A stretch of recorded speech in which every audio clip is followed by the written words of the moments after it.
বিরোধীরা অসাংবিধানিকভাবে প্রধানমন্ত্রীকে চুপ করানোর চেষ্টা করেছেন। না তিনি মাথা নত করবেন, না তিনি চুপ থাকবেন, কড়া ভাষায় বললেন প্রধানমন্ত্রী নরেন্দ্র মোদী।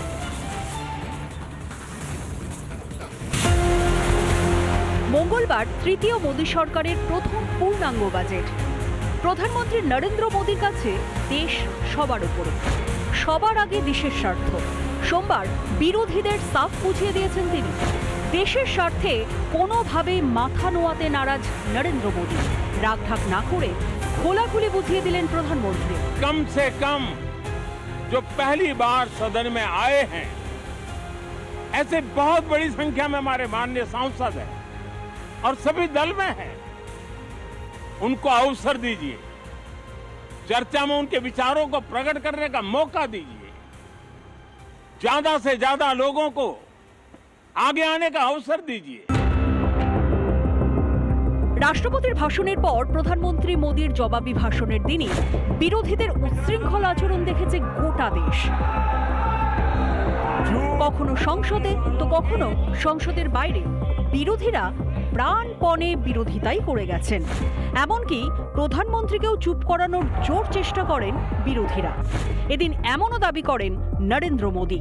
140 करोड़ देशवासियों ने बहुमत के साथ जिस सरकार को सेवा करने का हुक्म किया है देशवासियों ने, उसकी आवाज को कुचलने का और लोकतांत्रिक प्रयास हुआ। 2.5 घंटे तक देश के प्रधानमंत्री का गला घोंटने का, उनकी आवाज को रोकने का, उनकी आवाज को दबाने का लोकतांत्रिक परंपराओं में कोई स्थान नहीं हो सकता है और इसका कोई पश्चाताप तक नहीं है। তবে বিরোধীদের কোনো কৌশলই যে উন্নয়নে বাধা দিতে পারবে না তাও বুঝিয়ে দিয়েছেন প্রধানমন্ত্রী মোদী। রিপাবলিক বাংলা।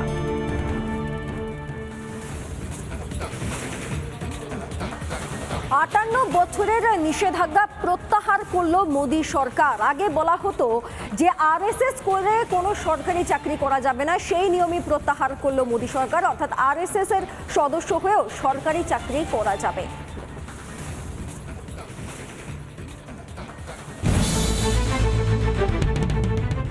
সরকারি কর্মীরাও আরএসএস এ যুক্ত হতে পারবে, ছাড়পত্র দিল কেন্দ্র। খবর শুনতেই প্রায় হিচকি তুললেন বিরোধীরা। সরকারকে এড়িয়ে লাগাতার প্রশ্ন করছে ইন্ডি জোট। 58 বছরের সিদ্ধান্তে ছেদ পড়তেই বিরোধীদের চড়া সুর। আরএসএসকে নিয়ে সিদ্ধান্ত, কংগ্রেস আর মিমের আপত্তি তো হবেই। সবার প্রথমে জয়রাম রমেশ, কংগ্রেসের সাধারণ সম্পাদক, সোশ্যাল মিডিয়াতে লেখেন, 1948 গান্ধীজিকে হত্যার পর রাষ্ট্রীয় স্বয়ংসেবক সংঘকে নিষিদ্ধ করেছিল সর্দার প্যাটেল। এরপর ভালো ব্যবহারের আশ্বাস পেয়ে সেই নিষেধাজ্ঞা তুলে নেওয়া হয়। এরপরেও আরএসএস কখনো নাগপুরে ত্রিরঙ্গা তোলেনি। 1966 সালে সরকারি কর্মীরা আরএসএস এ যোগ দিতে পারবে না বলে নির্দেশিকা জারি করে, যা সঠিক ছিল। কিন্তু 58 বছর পর সেই সিদ্ধান্ত বাতিল। আপত্তি জানিয়েছেন হায়দ্রাবাদের সাংসদ, পাল্টা সমর্থনে যুক্তি দেখিয়েছেন বিজেপির সাংসদও। In my opinion, it is a wrong decision. Any uniformed organization, whether they are cultural or non-cultural, should not be permitted for the government servants. One must read the oath of RSS. What are the allies doing? What are the various parties who are supporting this NDA government doing? Are they agreeing with the decision, or will they only come out and say, oh, we don't accept it, or what?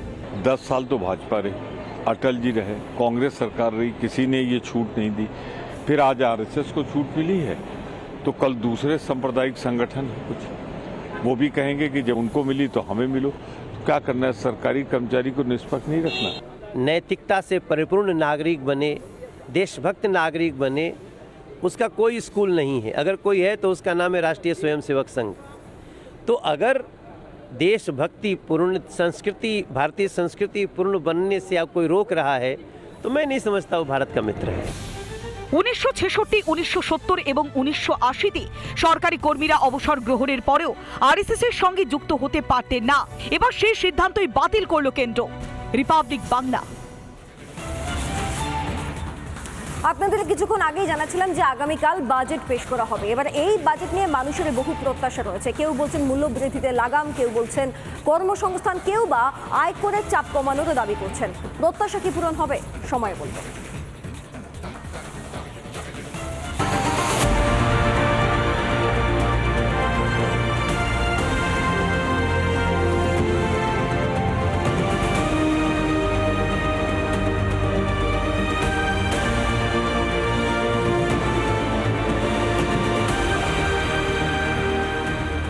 বাজেটের হালুয়া আর মিষ্টত্বের ছোঁয়া কি লাগবে মধ্যবিত্তের জীবনে? এবারের বাজেটে আম আদমির জন্য কি থাকবে? কোনো সুখবর? আয়করে মিলবে ছাড়? তৃতীয় মোদী সরকারের পূর্ণাঙ্গ বাজেট পেশের আগে সেই প্রশ্নই উঁকি দিচ্ছে সাধারণের মনে। চলতি বছর মহারাষ্ট্র, হরিয়ানা, ঝাড়খণ্ড সহ 3 রাজ্যে বিধানসভা ভোট, তার আগে বাজেট অধিবেশন, যার জেরে নিম্নবিত্ত থেকে মধ্যবিত্ত সবারই প্রত্যাশার পারদ চড়ছে। দেশের অর্থনীতিকে গতি দিতে কোন দাওয়াই দেবেন কেন্দ্রীয় অর্থমন্ত্রী নির্মলা সীতারামন? মূল্যবৃদ্ধিতে নাজেহাল সাধারণ মানুষের সুরাহার জন্য কি ফর্মুলা এবারের বাজেটে?